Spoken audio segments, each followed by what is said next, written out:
প্রধানমন্ত্রী নরেন্দ্র মোদী বার্তা দিয়েছেন মায়ের নামে একটি বৃক্ষরোপণের। শারদোৎসবকে সামনে রেখে ইন্দ্রনগর ছাত্র সংঘের উদ্যোগে রবিবার বৃক্ষরোপণ কর্মসূচি পালন করা হয়। অটল বিহারী বাজপেয়ী রিজিওনাল ক্যান্সার হাসপাতালের সামনে চলে বৃক্ষরোপণ কর্মসূচি। তাতে উপস্থিত ছিলেন আগরতলা পৌর নিগমের মেয়র দীপক মজুমদার, বিজেপির রাজ্য সহ সভাপতি অশোক সিনহা সহ ক্লাব কর্মকর্তারা। এই দিন বিভিন্ন প্রজাতির গাছের চারা রোপণ করা হয়। মেয়র এই ধরনের উদ্যোগের জন্য ক্লাব কর্মকর্তাদের বেশ প্রশংসা করেন। অনুষ্ঠানে ক্লাবের সদস্যদের পাশাপাশি এলাকাবাসীরাও অংশগ্রহণ করেন।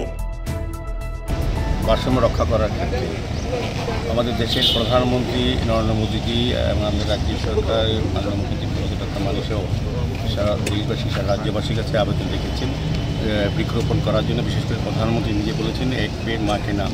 উদ্দেশ্য একটা হচ্ছে আজকে যেটা আমরা গাছ রোপণ করলাম, আমরা কারোর মার নামে এটা আমরা গাছটা করলাম। মাকে যেভাবে শ্রদ্ধা করি, যেভাবে যত্ন করি, যারা আছেন বা যারা নেই তাদেরকে স্মরণ করা যেভাবে মাকে আমরা করি, সেভাবেই গাছটাকে আমাদের বাঁচিয়ে রাখার জন্য সেই মানসিকতা নিয়ে কাজ করার জন্য তখন আহ্বান রেখেছেন। তাকে সারা দিয়ে আজকে ক্যান্সার সংলগ্ন ডিবি এলাকায় আমাদের ডক্টর অশোক প্রখ্যাত চিকিৎসকের রাজ্যের ওনার উদ্যোগ এবং এই ক্লাব ছাত্রসংঘ ক্লাবের সহযোগিতায় এই এলাকার মানুষের উপস্থিতি এবং আমাদের এখানে যিনি হিরালাল দেবনাথ আমাদের এমআইসি মেম্বার আছেন, আমাদের নর্থ চেয়ারম্যান প্রতিকেন্দ্র আছেন এবং ক্লাবের সভাপতি সম্পাদক সহ ক্লাবের সদস্যরা আছেন।